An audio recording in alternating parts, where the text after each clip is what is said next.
So, what a great event, and what an amazing young woman leaders, entrepreneurs. I'm really honored to be here. I think we have talked about different aspects of woman empowerment. But what I see in my experience working with the intimate partner violence, women mental health, woman empowerment in different fields, what I realize is a lot of time women are subdued or tried to be controlled in name of religion or culture. So I thought let's explore that. What does our like as I know even in Bangladesh there is religious diversity, but I work in very specifically around Muslim population and Muslim women. So I thought I would present from Islamic perspective because a lot of time in my work in South Asia, I see religion being used to control women. So I thought we should talk about that aspect really quickly. We know that patriarchy, can you guys see my slides? Can you see it? Okay. So the patriarchy really exists on the fault lines of culture and religion. So always taught to us that this is women don't go to heaven, women has to follow their brothers, husbands, fathers. So another piece that I felt in my work is the Western concept of feminism, where the Muslim woman, or let's say South Asian woman, is supposed to be without authority, has no agency, and has to be rescued from this aggressive, angry male.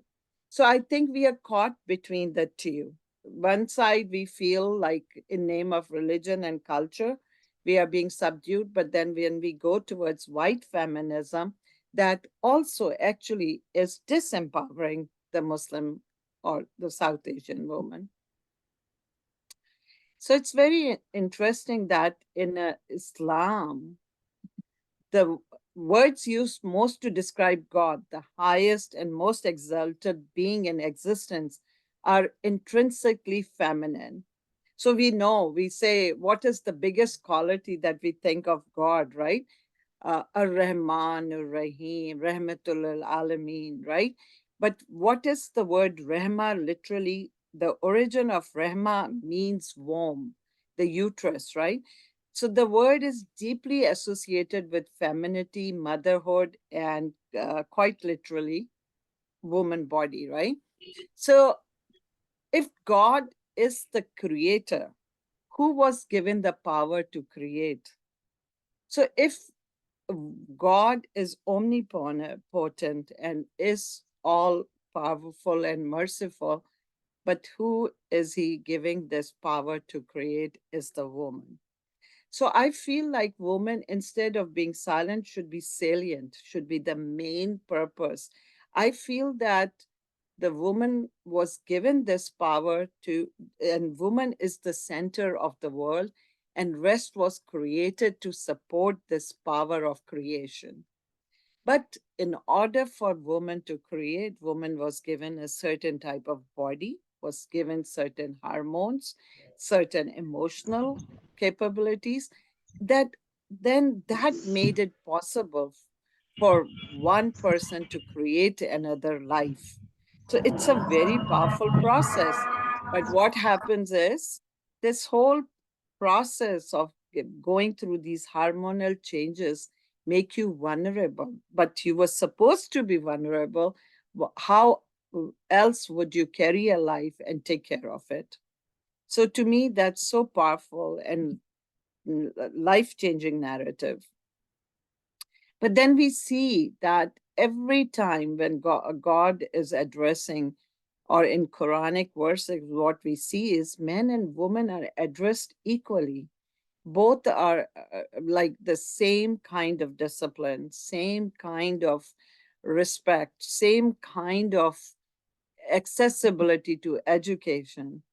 So indeed the and then it's like indeed the most noble of you in sight of Allah is the most righteous.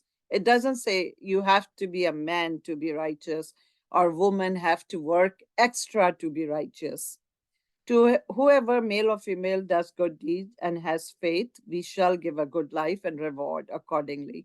So I don't see that, yes, we were created different for different roles, but nowhere you see that man is higher or superior. In fact, if you look at Prophet's life or you look at the narrative deep down, go in the narrative of Quran, everywhere woman is put on a higher pedestal because woman is the mother, woman is the one creating life.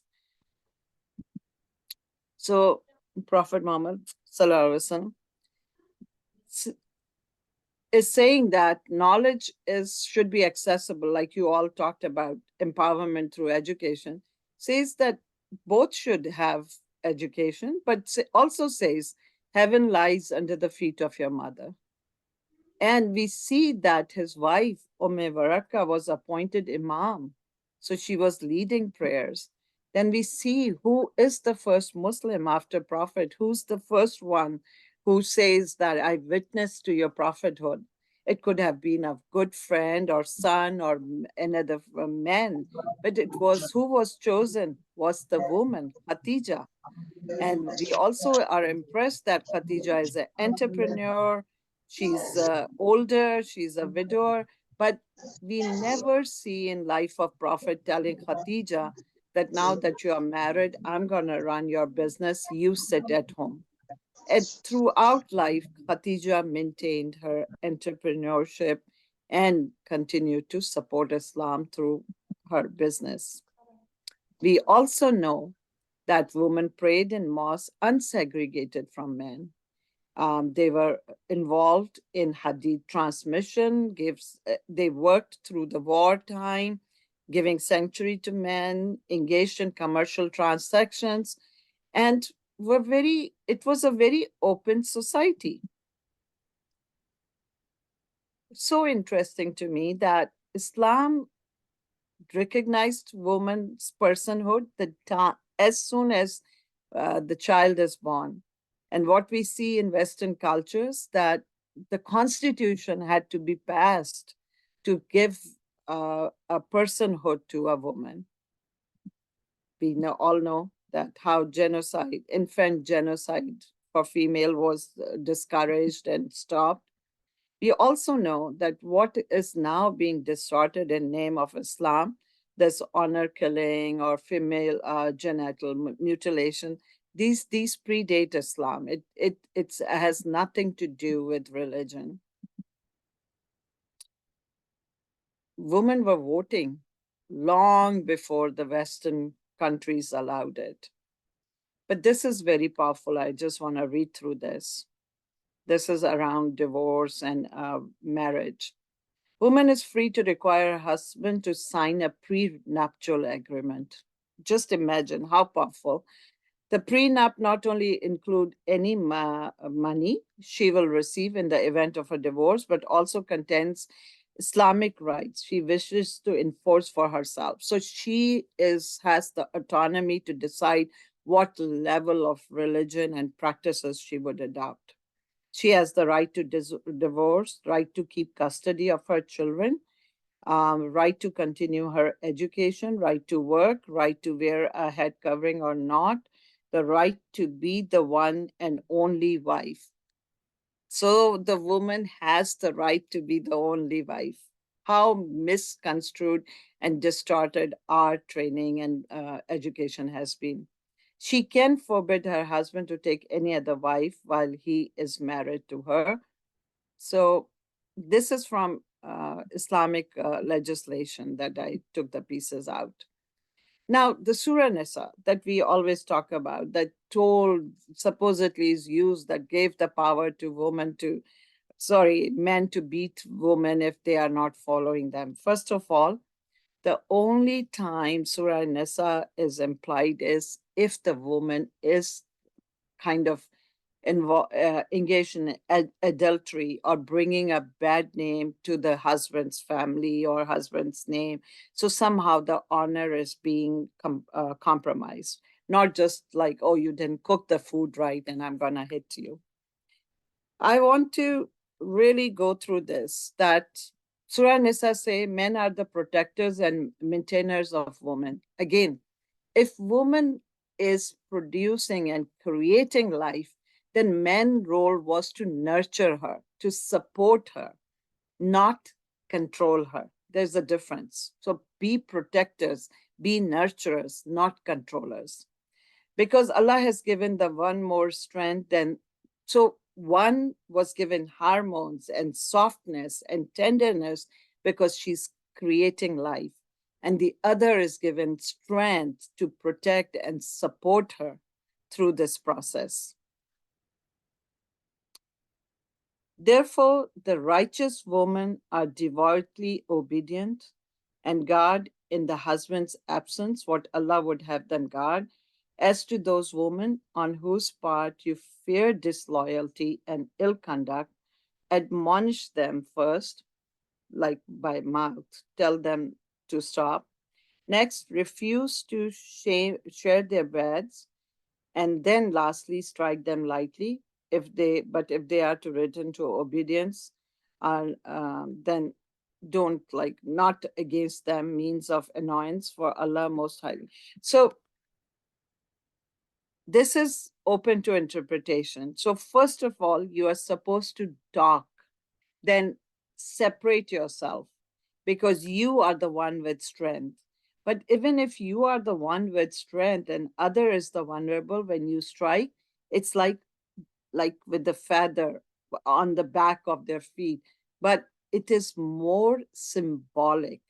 Lot of interpretation take it more like go away instead of hitting.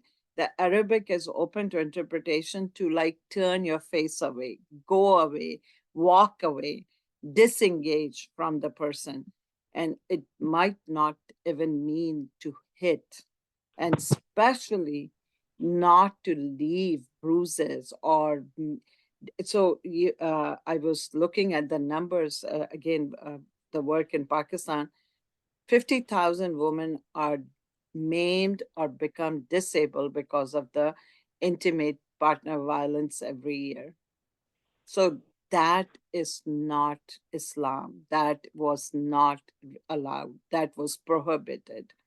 So again, I can share these slides to you. In the same Surah Nisa, then when we go down after that verse, same Surah Nisa says, O believer, treat women with kindness, even if you dislike them. It is quite possible that you dislike something which Allah might yet make a source of abundant good. So all narratives is making woman powerful. And this Muslim woman is very empowered. Even if you look at the law of inheritance, she is entitled to half share from the father, and then she's supposed to get the half share from the husband. So again, the very practical distribution of the wealth, but she does not end up with less money. She should end up with more money. So that's where we have to be very clear. And again, domestic violence is prohibited.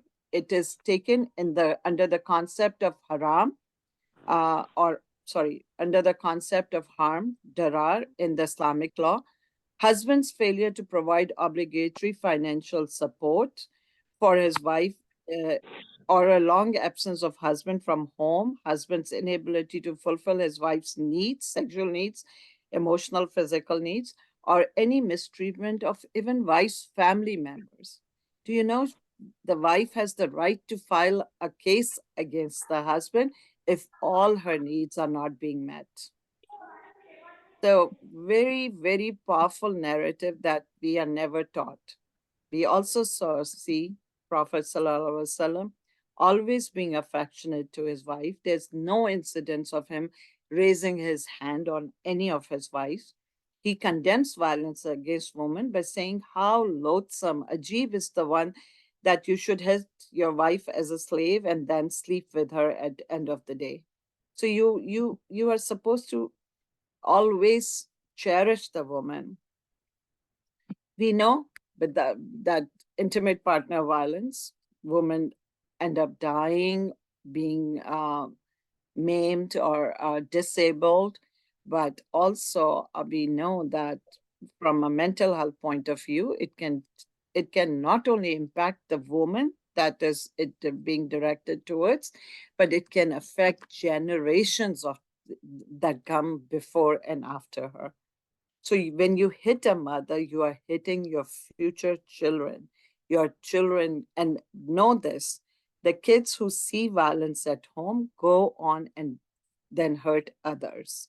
So it's a intergenerational trauma, and it's also what we are losing in terms of money, health, all that has to be taken in account. So I think there are various institutions that are responsible for women oppression in our countries. It can be patriarchy, impact of colonialism, where white man was made all powerful, racism, heterosexism, and capitalism. They all play a role. But in our cases, in our society, culture and religion also play a big role, and we have to get ourselves get knowledgeable and informed about our own rights, and then advocate it and teach others about it. So honestly, if I look at it, women are born empowered. It's not that we need to give strength to the woman. I think we need to create a just, equitable society and teach men how to live with the strength in the woman, how to live, respect this empowered woman. And men, maybe it's the man who needs to be taught how to be empowered and how to respect power in others. Thank you.